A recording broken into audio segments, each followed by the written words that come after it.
गृहस्थ आश्रम की प्रशंसा तथा दान धर्म की महिमा। नमस्कार, मैं आभा शर्मा जावास। यदि आपको मेरा ये प्रयत्न सराहनीय लगा हो तो मुझे सब्सक्राइब करके प्रोत्साहित करें।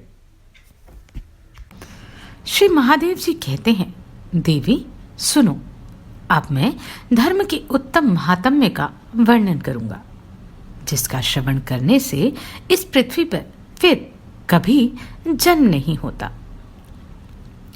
धर्म से अर्थ, काम और मोक्ष तीनों की प्राप्ति होती है। अतः जो धर्म के लिए चेष्टा करता है वही विशेष रूप से विद्वान माना गया है। जो कभी कुत्सित कर्म में प्रवृत्त नहीं होता, वह घर पर भी पांचों इंद्रियों का संयम रूप तप कर सकता है। जिसकी आसक्ति दूर हो गई है, उसके लिए घर भी तपोवन के ही समान है। अतः गृहस्थ आश्रम को स्वधर्म बताया गया है।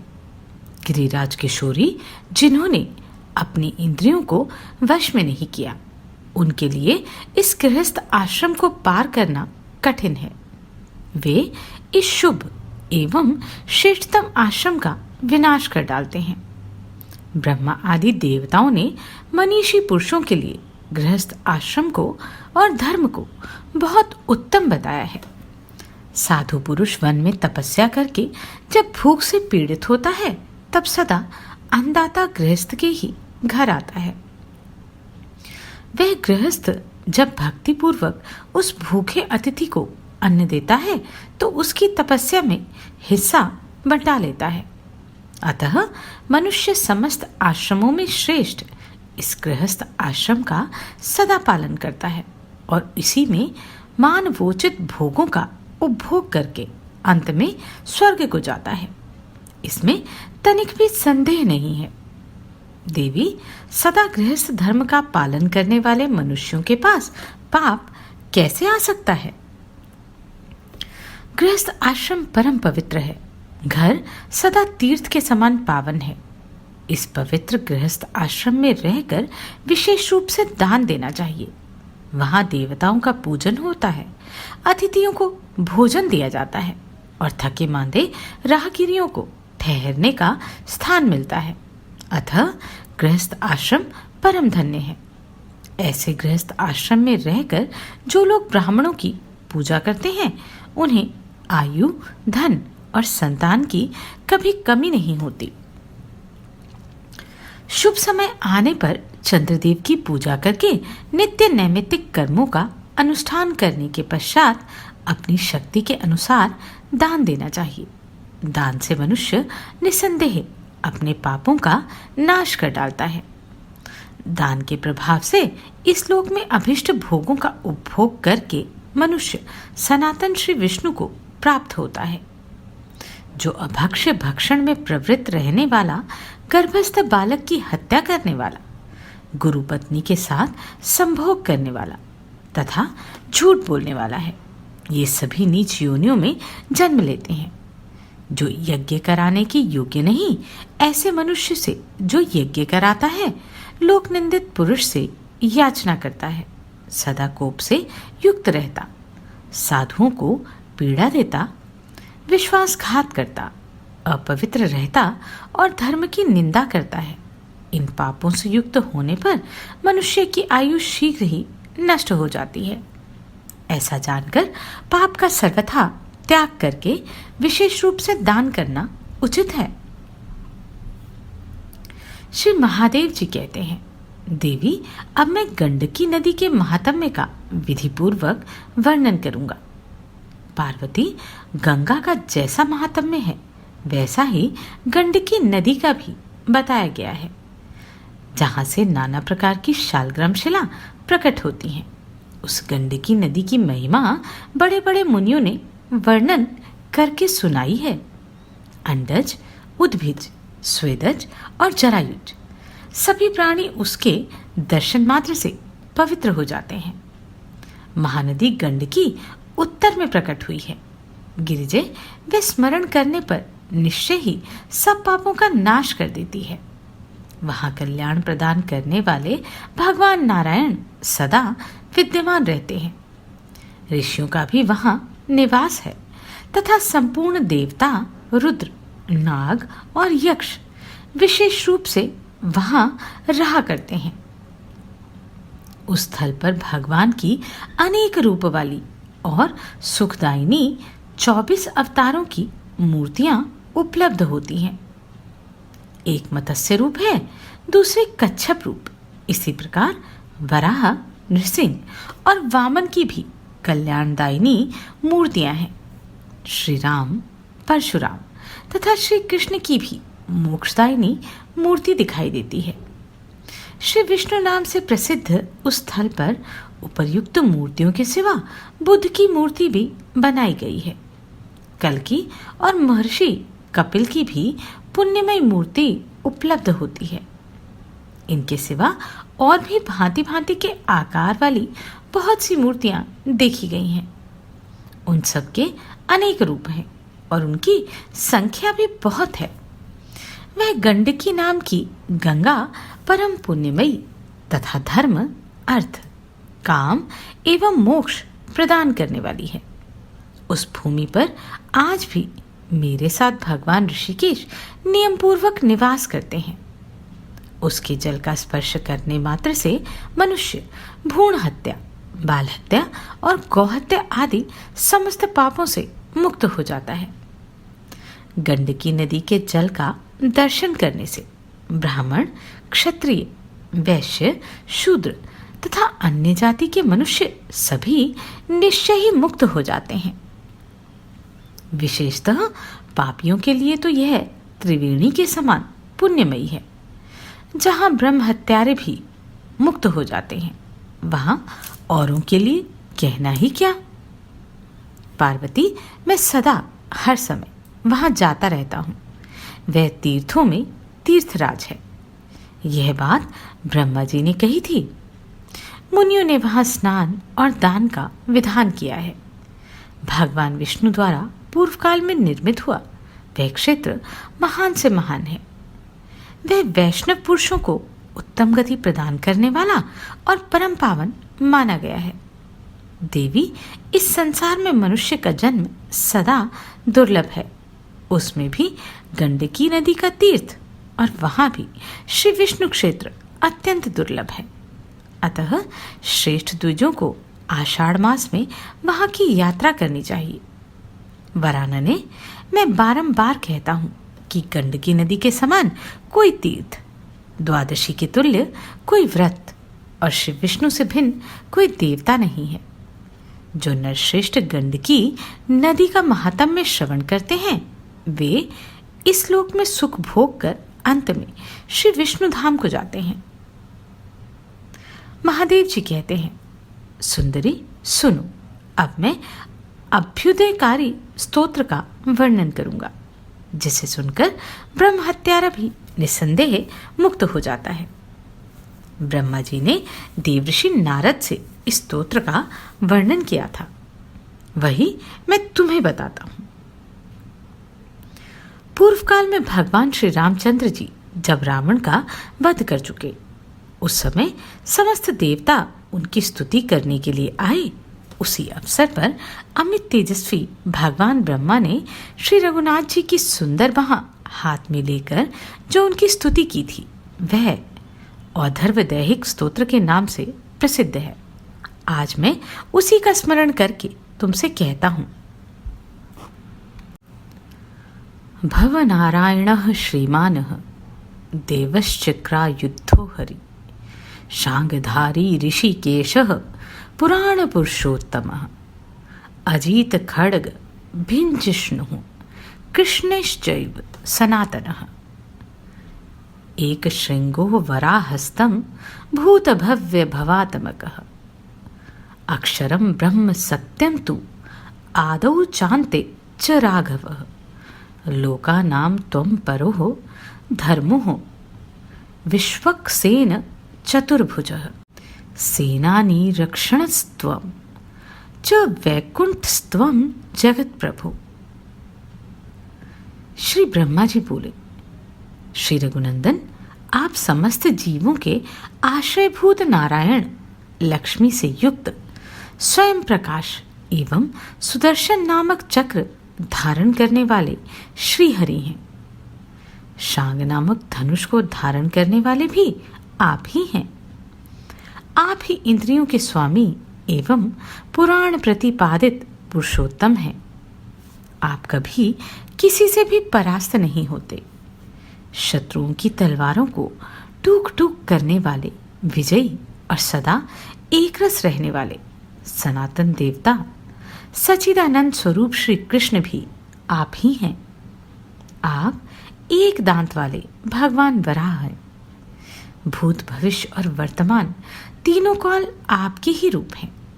श्री रघुनंदन, इस विश्व के आदि, मध्य और अंत में जो सत्य स्वरूप अविनाशी परब्रह्म स्थित है, वे आप ही हैं। आप ही लोगों के परम धर्म हैं। आपको युद्ध के लिए तैयार होते देख दैत्यों की सेना चारों ओर भाग खड़ी होती है। इसलिए आप विश्वक्सेन कहलाते हैं। आप ही चार भुजा धारण करने वाले श्री विष्णु हैं। प्रभवश्चा व्ययस्त्वं च उपेन्द्रो मधुसूदनः प्रश्नी गर्भो धृता चिरस्त्वं पद्मनाभो रणांतकृतः शरणं शरणं च त्वमाहुसेन्द्रः महर्षयः ऋक्साम श्रेष्ठो वेदात्मा शतजीवो महर्षभः त्वं यज्ञस्त्वं वष्टकारस्तु ओंकारः परन्तपः शतधन्वः वसुः पूर्वं वसुना त्वं प्रजापतिः। आप सबकी उत्पत्ति के स्थान और अविकारी हैं। इंद्र के छोटे भाई वामन एवं मधु दैत्य के प्राणहंता श्री विष्णु भी आप ही हैं। आप अदिति या देवकी के गर्भ में अवतीर्ण होने के कारण कृष्णी गर्भ कहलाते हैं। आपके महान तेज धारण कर रखा है। आपकी ही नाभि से विराट विश्व की उत्पत्ति का कारणभूत कमल प्रकट हुआ है। आप शांत स्वरूप होने के कारण युद्ध का अंत करने वाले हैं। इंद्र आदि देवता तथा संपूर्ण महर्षिगण आपको ही सबका आश्रय एवं शरणदाता कहते हैं। ऋग्वेद और सामवेद में आप ही सबसे श्रेष्ठ बताए गए हैं। आप सैकड़ों विधि वाक्य रूप जीवाओं से युक्त वेद स्वरूप महान वृषभ हैं। आप ही यज्ञ, आप ही वष्टाकार और आप ही ओंकार हैं। आप शत्रुओं को ताप देने वाले तथा सैकड़ों धनुष धारण करने वाले हैं। आप ही वसु, वसुओं के भी पूर्ववर्ती एवं प्रजापति हैं। त्रयाणामपि लोकानाम आदिकर्ता स्वयं प्रभु रुद्राणाम अष्टमो रुद्र साध्याना अपि पंचमः अश्विनौ चापि कर्णौ ते सूर्य चंद्रो च चक्षुषी अन्ते चादौ च मध्ये च दृश्यस्य त्वं परन्तपः प्रभवो निधनं चासि न विदुः को भवानिति दृश्य से सर्वलोकेषु गोषु च ब्राह्मणेषु च दीक्षु सर्वासु गगने पर्वतेषु गुह्यासु च सहस्रनयने श्रीमान् च शतशीर्षं सहस्रपातः। आप तीनों लोगों के आदिकर्ता और स्वयं ही अपने प्रभु हैं। आप रुद्रों में 8वें रुद्र और साध्यों में 5वें साध्य हैं। दोनों अश्विनी कुमार आपके कान तथा सूर्य और चंद्रमा नेत्र हैं। परंतप आप ही आदि, मध्य और अंत में दृष्टिगोचर होते हैं। सबकी उत्पत्ति और लय के स्थान भी आप ही हैं। आप कौन हैं, इस बात को ठीक ठीक कोई भी नहीं जानता। संपूर्ण लोकों में, गांवों में और ब्राह्मणों में आप ही दिखाई देते हैं तथा समस्त दिशाओं में, आकाश में, पर्वतों में, गुफाओं में भी आपकी ही सत्ता है। आप शोभा से संपन्न हैं। आपके सहस्त्रों नेत्र हैं, सैकड़ों मस्तक और सहस्त्रों चरण हैं। त्वं धार्यसि भूतानि वसुधां च सपर्वताम् अन्तः पृथिव्यां सलीले दृश्यसे त्वं महोरगः। त्रीन् लोकान् धार्यन् रामः देव गंधर्व दानवान। आप संपूर्ण प्राणियों को तथा पर्वतों सहित पृथ्वी को भी धारण करते हैं। पृथ्वी के भीतर पाताल लोक में और क्षीर सागर के जल में आप ही महान सर्प शेषनाग के रूप में दृष्टिगोचर होते हैं। राम, आप उस स्वरूप से देवता, गंधर्व और दानवों के सहित तीनों लोकों को धारण करते हैं।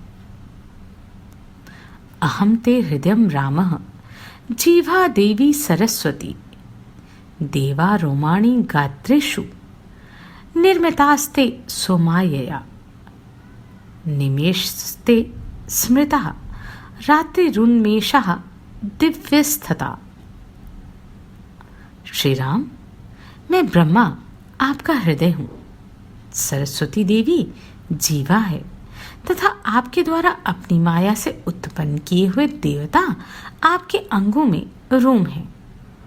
आपका आंख मूंदना रात्रि और आंख खोलना दिन है। संस्कारस्ते अभव देहो नैतदस्ति बिना तव्या जगत सर्वं शरीरं ते स्थैर्यं च वसुधातलम् अग्निकोपः प्रसादस्ते शेषः श्रीमाश्च लक्ष्मणः। शरीर और संस्कार की उत्पत्ति आपसे ही हुई है। आपके बिना इस जगत की स्थिति नहीं है। संपूर्ण विश्व आपका शरीर है, पृथ्वी आपकी स्थिरता है, अग्नि आपका कोप है और शेषावतार श्रीमान लक्ष्मण आपके प्रसाद हैं। तव्यै लोकस्त्रयक्रान्ताः पुरा स्वैर्विक्रमैस्त्रिभिः तव्येन्द्रश्च कृतो राजा बलिर्बद्धो महासुरः लोकान् संहृत्यै कालस्त्वं निविश्यात्मनि केवलम् करुष्यै कार्णवं घोरं दृश्यादृश्यै च नान्यथः। पूर्व काल में वामन रूप धारण करके आपने अपने 3 पगों से तीनों लोग नाप लिए थे तथा महान असुर बलि को बांधकर इंद्र को स्वर्ग का राजा बनाया था। आप ही काल रूप से समस्त लोगों का संहार करके अपने भीतर लीन कर सब ओर केवल भयंकर एकार्णव का दृश्य उपस्थित करते हैं। उस समय दृश्य और अदृश्य में कुछ भेद नहीं रह जाता। तव्या सिंह वपु कृत्वा परमं दिव्यम अद्भुतम भयदः सर्वभूतानां हिरण्यकश्यपु हर्तः। आपने नरसिंह अवतार के समय परम अद्भुत एवं दिव्य सिंह का शरीर धारण करके समस्त प्राणियों को भय देने वाले हिरण्यकश्यपु नामक दैत्य का वध किया था। तुमश्चः वदनो भूत्वा पातालतलम् आश्रितः संगृतं परम दिव्यम रहस्यम वै पुनः पुनः। आपने ही हयग्रीव अवतार धारण करके पाताल के भीतर प्रवेश कर दैत्यों द्वारा अपहरण किए हुए वेदों के परम रहस्य और यज्ञ आदि के प्रकरणों को पुनः प्राप्त किया। यत् परम श्रूयते ज्योतिर्यत् परम श्रूयते परम यत् परम परतश्चैव परमात्मेति कथ्यते परो मंत्रः परम तेजस्त्वमेव ही निगत्यसे। जो परम ज्योति स्वरूप तत्व सुना जाता है, जो परम उत्कृष्ट परब्रह्म के नाम से श्रवण गोचर होता है, जिसे परात्पर परमात्मा कहा गया है तथा जो परम मंत्र और परम तेज है, उसके रूप में आपके ही स्वरूप का प्रतिपादन किया जाता है। हव्यम कव्यम पवित्रम च प्रापति स्वर्गापवर्गयोः स्थित्युत्पत्ति विनाशांस्ते त्वामाहु प्रकृत्यै परम् यज्ञश्च यजमानश्च होता च अथर्वयूचः भोक्ता यज्ञफलानां च त्वं वै वेदश्च गीयसे। हव्य अर्थात यज्ञ, कव्य अर्थात श्राद्ध, पवित्र स्वर्ग और मोक्ष की प्राप्ति, संसार की उत्पत्ति, स्थिति तथा संहार, ये सब आपके ही कार्य हैं। ज्ञानी पुरुष आपको प्रकृति से पर बतलाते हैं। वेदों के द्वारा आप ही यज्ञ, यजमान होता, अथर्वयु तथा यज्ञ फलों के भोक्ता कहे गए हैं। सीता लक्ष्मीर्भिवानः विष्णुर्देव कृष्णः प्रजापतिः वधार्थः रावणस्य त्वं प्रविष्टो मानुषी तनु।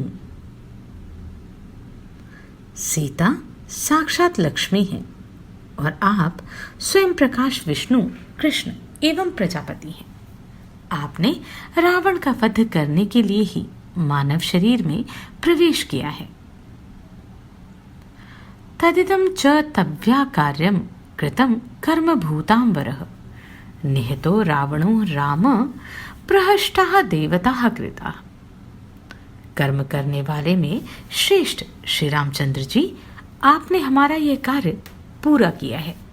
रावण मारा गया, इससे संपूर्ण देवताओं को आपने बहुत प्रसन्न कर दिया है।